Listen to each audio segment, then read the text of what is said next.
Ladies and gentlemen, esteemed viewers, thank you for joining me today as I delve into a topic of utmost significance. The biggest question, however, is what is happening in the country, and also how are we supposed to react to what is happening in the country? And in my own view, I think it's a very dangerous thing. It's a situation that is riddled with tension and sheer fear. Seems like an unending cycle, dragging people into the same turmoil time and time again. As you watch this presentation, I implore you to ponder on a critical question: what's unfolding in our nation? I too find myself loss of words, questioning why we're witnessing these unsettling events in a country where most people have been long victims of economic inequality, electoral fraud, and also corruption. Are we perhaps inadvertently becoming accomplices to a major crime, or are we accomplices to a major crime? In the moments that will follow, I will try to give us the different stories and will shine the light on the actions that the ZANU PF government is continuing to test the resilience of the Zimbabwean people. We'll discuss a figure by name Tshabangu, who is shockingly recalling 15 MPs plus doing a lot of things on top of that. And also we'll delve into the response of Chamisa and unearth the intriguing insights amidst the confusion as well.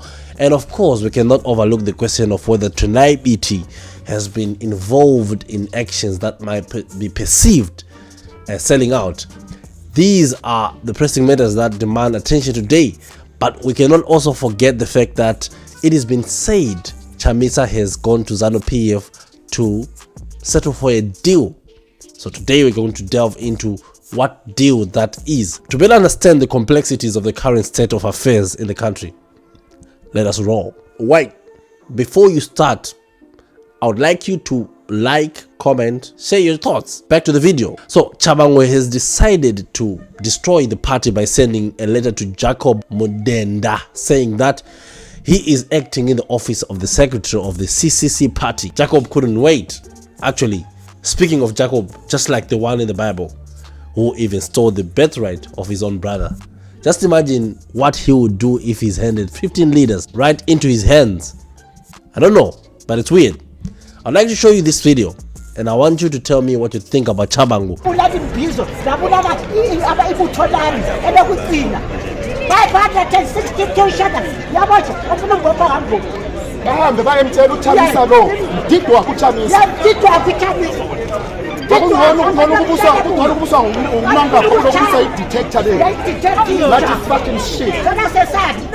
You see, this is a build-up motive. In politics, we say being given an opportunity on a silver platter. It happens when your opponents are disunited or disorganized. You use each and every blow precisely to really destroy them to their oblivion. But this guy does not only stop with the recalls, he goes further to even want to topple Nelson Chamisa himself. Is this a thing that this guy is doing out of his own thinking? Do you think so? Do you even imagine the damage we're talking about? We're talking about the democratic right of the people being overpowered by a selfish personal desire to just overturn the will of the people. Last week I interviewed Regan Lovo, and it shouldn't be a surprise that the confusion starting from Bulawayo. Definitely not. We have serious issue of disgruntled voters there, as I showed you in the video. And once you expose yourself to ZANU PF, they'll use it fully to their advantage. I mean, what could stop them from creating the mess that is already happening? Here's a chaos in the parliament.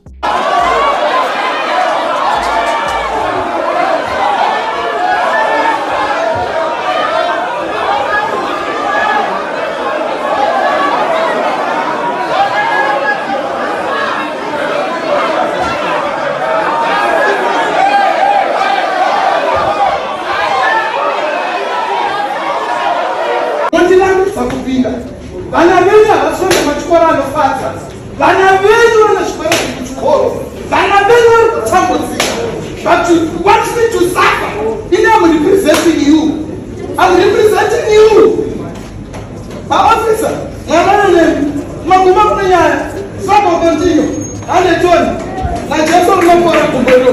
I'm telling you.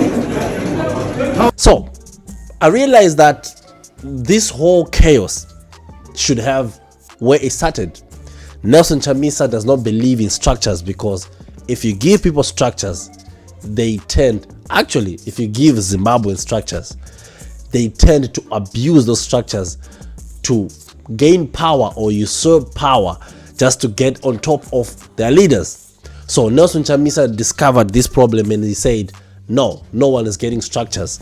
But then the same strategy that he's using is coming to bite him back. And however, I've realized that this whole thing started with the issue of imposition of power in Matabeleland, which is causing the recall of legislators who are supposed to be representing the people. Under normal circumstances, if a party member is aggrieved by something that's happened internally in the party, surely what you do is go to the leadership of the party and say, I'm not happy. Did you do that?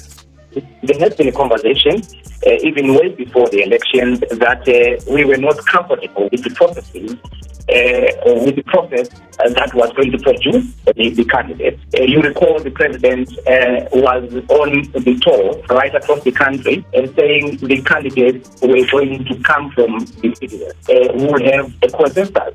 We are not going to have the primary election, and we had this kind of a monster, which is called the Berekamwana, where you put behind your favorite candidate. It has never happened in the history of the Zimbabwe, and that's a stone age a process. So this process took us to maybe 20 years back. So it was flawed. As long as it may, it produced the candidates that were favorable, it produced the candidates that were illegitimate, it produced candidates that were losers. How do you have a process where a loser becomes the winner? So this is where we are. So we had this conversation and we told the leadership that this is not acceptable. The question becomes, what does Chamisa do next? He calls for tools down from parliament. And will this be enough for us to conclude this is a smart and political move? I wonder, but I wholly disagree with this decision, because it further demonstrates that the CCC party cannot take on the responsibility of their party. In fact, we all know the problem here. It's not Nelson Chamisa, and definitely it's not Tshabangu, but the one who approved the letter, the man who works for the kingpin. Don't underestimate the need for ZANU-PF to have 2/3 majority in the legislature. And this will not only catapult them into power, but it will also destroy the opposition and cause confusion. What do I think now about what Chamisa did? Well, somehow it was a good stand in solidarity with those people who had lost their leaders. They'll see that we are all in support. But then the question is, then what? What if the president says we're going to commission a new team that will work to serve the residents of the seats that are not in any business in the CCC? It's a mess, a total mess. Now, I want you to understand that the reason why Zimbabweans are just disgruntled and they always end up lashing out at opposition, it's our culture. Anytime we find someone who stands between ZANU-PF and our freedom, we end up abusing and also trying to discourage them from doing their duty. Let me get into my favorite subject, history. Despite having conventional structures and a constitution, MDCA MPs were ousted from their positions. We know this and everyone knows this. Even during Tsvangirai time, MPs were recalled. The issue is not with Chamisa or the CCC, but the problem lies with ZANU-PF. CCC and Chamisa are, in fact, victims, in case you didn't know. Did you know that some used to blame Joshua Nkomo for the Gukurahundi and also the fragmentation and the persecution of ZAPU? The same happened with Edgar Tekere when he went against Mugabe in 1990 in the presidential election. The campaign message that the elections revolved around death or elimination of ZUM, which was the party of Edgar Tegere. The persecution of Morgan Tsvangirai and MDC supporters again in the 2000s is all over the documents of history. You can tell that with us Zimbabweans, we have this thing whereby if we find someone who is willing to do the fight, anytime they slow down, anytime anything happens, we choose to make them the victim. It's just within us.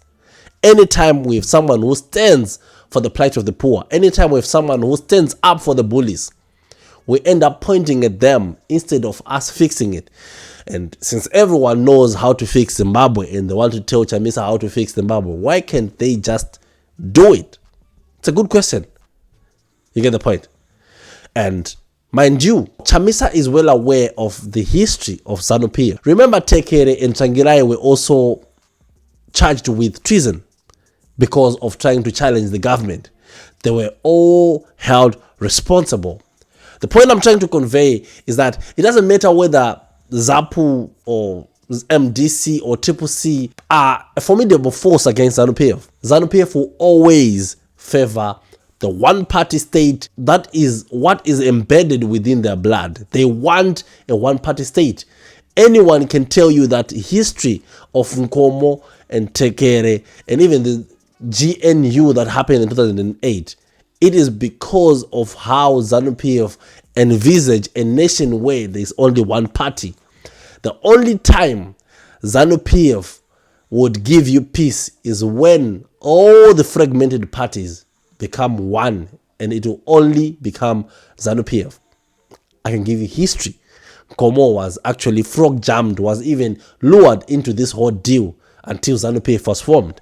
So let's not get it twisted. It's just like that. As Zimbabweans, we need to genuinely desire freedom as a people, not with leaders. The people have to desire freedom. They need to want it, to yearn for freedom. And the ZANU-PF government system is the real problem. And we must all unite against the single obstacle. But we must collectively envision and yearn to fight for Zimbabwe that benefits everyone. In an all-encompassing Zimbabwe, a democratic developmental state that includes each and every one of us. Now you know that power corrupts and absolute power does the same, but absolutely. And everyone should listen to this audio. Me, I'm going to tweet. I'm going to tweet and say I'm not the president of anything. Yeah, I'm going to take it over his own that statement. Yeah, all right. Yeah. So just tell him that I'm going to tweet. I've been looking for you, so I find you on this one. You find me on this phone, we need to talk. I feel that he has been premature. With Munanga Tapera Ego.